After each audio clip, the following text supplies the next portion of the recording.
À la fête de retraite de ma belle-mère, elle a donné ma place d'honneur à la maîtresse de mon mari. Je n'ai pas dit un mot. J'ai juste souri et je suis sorti. Cette nuit-là, il m'a appelé 47 fois. J'ai rejeté chaque appel et j'ai demandé le divorce le lendemain matin. La salle de bal sentait la vieille fortune et les mensonges frais.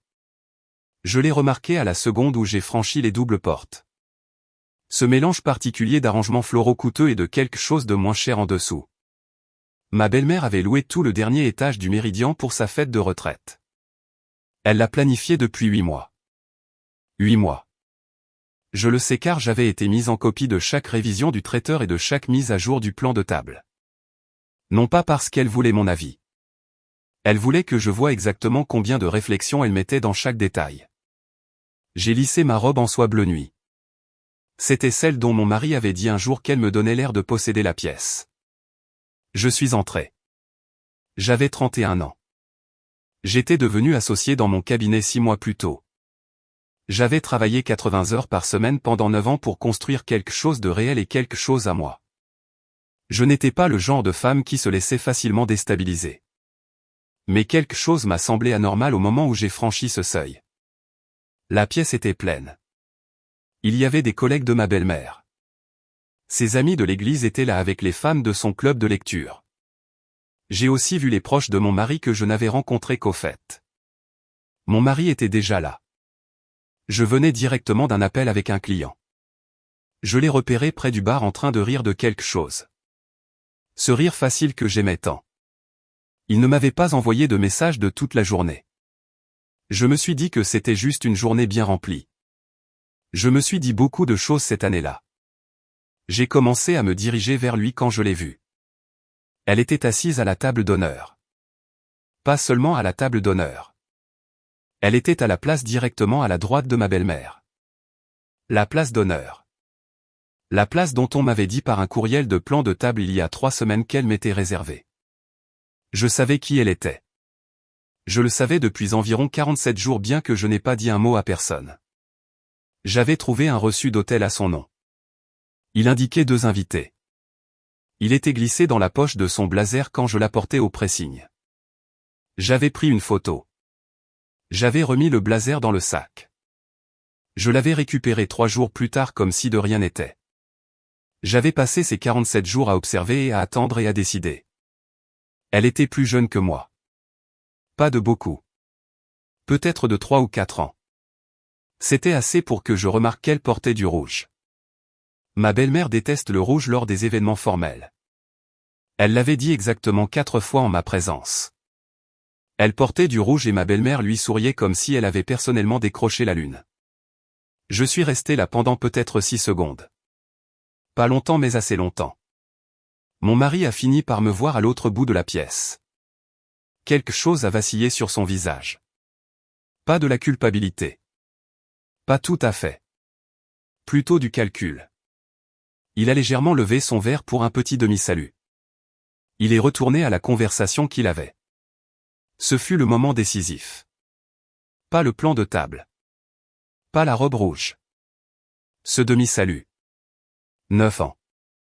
J'avais investi 9 ans dans cet homme. J'avais fait des doubles services dans mes années 20 pour que nous puissions payer la compte de la maison qui était à nos 2 noms. J'avais changé de ville quand il avait eu sa promotion. J'avais manqué le week-end d'enterrement de vie de jeune fille de ma propre sœur parce qu'il avait un dîner d'affaires auquel il voulait que j'assiste. Et il a levé son verre vers moi à l'autre bout de la pièce comme si j'étais une voisine qu'il reconnaissait vaguement. Je me suis retourné et je suis ressorti par les doubles portes. Pas vite. Je veux être clair à ce sujet. Je n'ai pas couru. J'ai marché à mon rythme normal. C'est le même rythme que j'utilise quand je quitte une salle d'audience après un verdict. Mes talons faisaient le même bruit sur le marbre qu'ils font toujours. Je n'ai pas regardé en arrière. L'ascenseur a mis 40 secondes à arriver. J'ai compté. Dans ces 40 secondes j'ai pris 4 décisions. La première était que j'en avais terminé. Pas en colère. Terminé. Pas du genre à pleurer dans la voiture et à revenir. Terminé. Vraiment terminé de cette manière qui ressemble moins à une chute et plus à enfin lâcher quelque chose de très lourd. Quelque chose que vous portiez depuis longtemps sans vraiment réaliser ce que cela vous coûtait. La deuxième était que je devais appeler mon amie de l'université. Celle qui était devenue avocate spécialisée dans les divorces avant que la nuit ne soit finie. La troisième était que j'allais m'en sortir. Je ne savais pas comment je le savais. Je le savais tout simplement. La quatrième était que je gardais le chien. Je devrais vous parler de ces 9 années car sinon rien de ce qui a suivi n'a de sens. J'ai rencontré mon mari à 22 ans. Il était drôle de cette manière spécifique qui semblait charmante avant que je ne comprenne ce qu'elle cachait. Il avait de grands projets et le genre de confiance que l'on confond avec de la compétence quand on est jeune. Je ne dis pas cela méchamment. Je pense qu'il croyait sincèrement en lui-même. Il croyait juste en lui-même plus que les preuves ne le justifiaient. Nous nous sommes mariés quand j'avais 26 ans. Ma belle-mère a pleuré au mariage. Ce n'était pas des pleurs de joie. Elle a dit à ma tante plus tard qu'elle pensait que son fils aurait pu trouver mieux. Ma tante m'a raconté cela. Elle disait que j'étais trop ambitieuse. Elle disait qu'une femme qui faisait passer sa carrière en premier ne ferait jamais passer sa famille en premier. J'ai passé les 5 années suivantes à essayer de lui prouver le contraire. C'est un propre genre de piège. Je préparais des dîners que j'étais trop fatigué pour manger. J'organisais les fêtes. J'envoyais des cartes d'anniversaire à des personnes que j'avais rencontrées 2 fois. Je me présentais à ces événements professionnels. Je souriais et je faisais la conversation sans jamais mentionner une seule fois que j'avais facturé 60 heures cette semaine-là. J'essayais d'être les 2 choses à la fois. La femme de carrière ambitieuse et l'épouse parfaitement douce. L'effort de tout cela était quelque chose que je portais si silencieusement que je ne remarquais même pas à quel point le silence devenait bruyant. Mon mari avait flotté à travers 4 emplois en 9 ans pendant ce temps. Il n'a pas été renvoyé de la plupart d'entre eux. Il est juste passé à autre chose à chaque fois avec une raison qui avait du sens individuellement. Il y avait un modèle qui avait du sens collectivement si vous faisiez attention. Je faisais attention mais j'avais aussi adhéré à l'idée que soutenir son partenaire signifiait ne pas nommer la chose que l'on voyait. Sa mère avait toujours aimé les choses d'une certaine manière. Les dîners du dimanche chez elle. Noël chez elle. Chaque fête importante. Chaque étape importante. Sa maison et ses règles et son calendrier. Je me présentais. J'apportais de la nourriture. J'aidais à nettoyer. Je ne me suis jamais plainte de tout cela. Pas à elle. Pas à lui. Pas même vraiment à moi-même. Ce que j'ai obtenu en retour était une sorte de présence tolérée. Jamais pleinement accueillie. Jamais incluse dans les vraies conversations. Les femmes de sa famille avaient leur langage codé. Leurs références. Leurs blagues d'enfance que je n'avais pas partagées. J'étais toujours un peu à l'extérieur du cercle à regarder à l'intérieur. Je pensais que j'étais d'accord avec cela. Je n'étais pas d'accord avec cela. Les portes de l'ascenseur se sont ouvertes sur le hall. J'ai marché vers le voiturier et j'ai remis mon ticket. Je suis resté dehors dans l'air d'octobre qui était frais et sentait la pluie. Mon téléphone a commencé à vibrer dans ma main presque immédiatement. Mon mari. J'ai regardé son nom illuminer l'écran et j'ai rejeté l'appel. Il a rappelé. Je l'ai rejeté. Le voiturier a amené ma voiture. Je lui ai donné un pourboire et je suis monté et je me suis assise sur le siège du conducteur pendant un moment. Il a appelé 11 fois de plus dans les 20 minutes qui ont suivi. Je suis rentré chez moi en voiture. J'ai sorti le chien et je me suis versé un verre d'eau. Je me suis assise à l'îlot central de la cuisine. C'est l'îlot central que j'avais choisi dans la maison pour laquelle j'avais versé le plus gros acompte. J'ai appelé mon amie. Elle a décroché à la 2e sonnerie. Salut. Quoi de neuf? J'ai besoin de te demander quelque chose, ai-je dit. Pas en tant qu'amie. En tant qu'avocate. Il y a eu une pause. Puis elle a dit, d'accord. Parle-moi. J'ai été aussi clair et organisé que si j'avais présenté un dossier. Je lui ai parlé du reçu d'hôtel. Je lui ai parlé des 47 jours. Je lui ai parlé de ce soir. Je lui ai dit ce que j'avais besoin de savoir sur la maison. J'ai posé des questions sur nos comptes joints. J'ai demandé ce que la distribution équitable signifiait réellement dans cet état. Pas dans le sens théorique que j'avais toujours vaguement compris. Elle a parlé pendant 40 minutes. J'ai pris des notes au dos d'une liste de courses que j'ai trouvées sur le comptoir. Je savais exactement où j'en étais quand nous avons raccroché. La maison a été la première chose que j'ai regardée quand j'ai raccroché le téléphone. Je l'ai vraiment regardé. Les plans de travail que j'avais choisis. Les étagères que j'avais passé un samedi à installer parce qu'il avait dit qu'il le ferait et ne l'avait pas fait. La photo encadrée sur le mur d'un voyage que nous avions fait il y a 3 ans. C'était à l'époque où les choses semblaient encore valoir la peine d'être sauvées. Mon mari a appelé 6 fois de plus.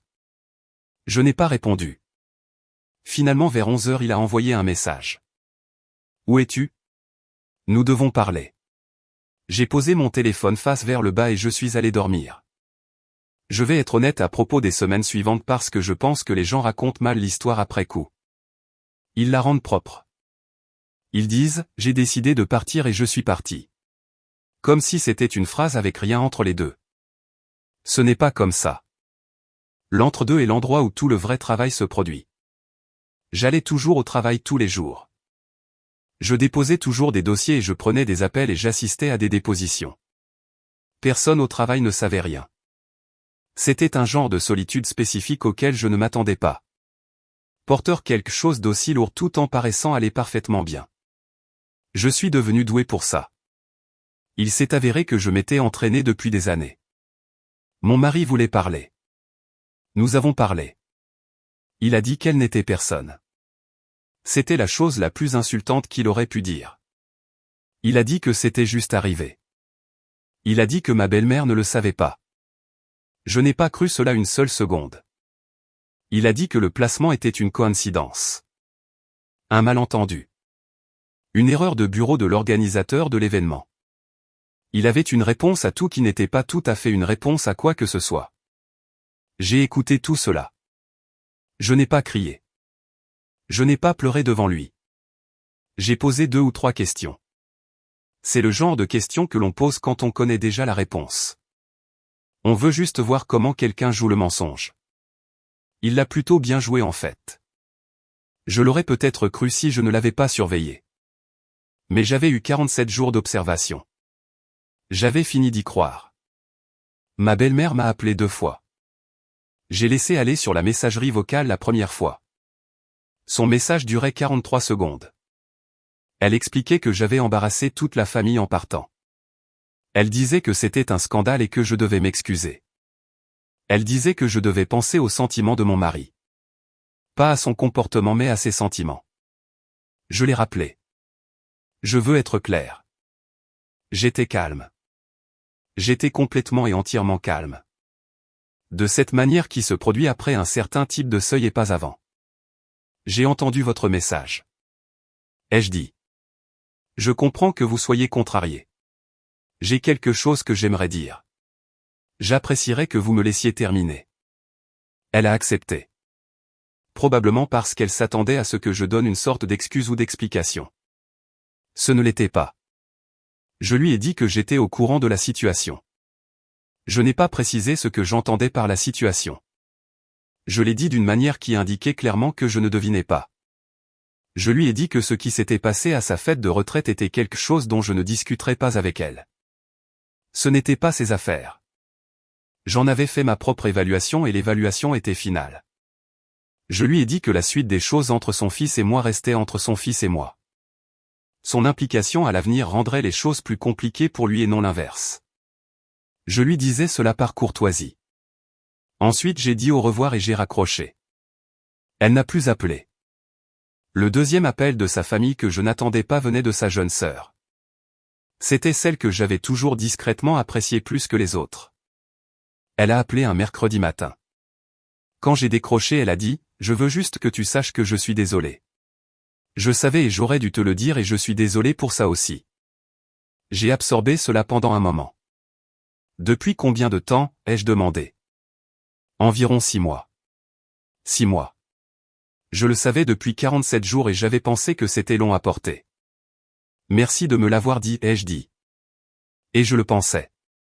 Je n'ai pas demandé plus de détails. Je n'en avais pas besoin. Mais quelque chose dans cet appel m'a aidé. Le fait que quelqu'un de sa famille ait examiné la situation et choisi l'honnêteté au lieu de la loyauté par proximité.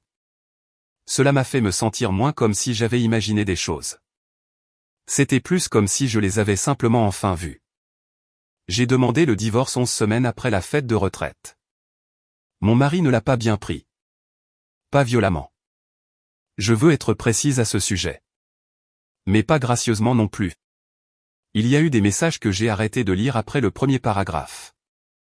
Il y a eu 2 apparitions au bâtiment de mon bureau que j'ai signalées à la sécurité du bâtiment. Pas bruyamment. Juste de manière factuelle. La façon dont on gère un problème de procédure. Il y a eu une période d'avocats mutuels et de courriels froids. C'était la misère bureaucratique particulière de diviser une vie partagée en listes détaillées. La maison a été la partie la plus difficile. Pas émotionnellement. J'avais déjà arrêté de la considérer comme mon foyer. C'est son propre chagrin silencieux. Mais logistiquement nous l'avions acheté ensemble. J'avais cependant contribué à 60% de la compte. J'avais les dossiers financiers pour le prouver. Mon avocat n'était pas mon ami.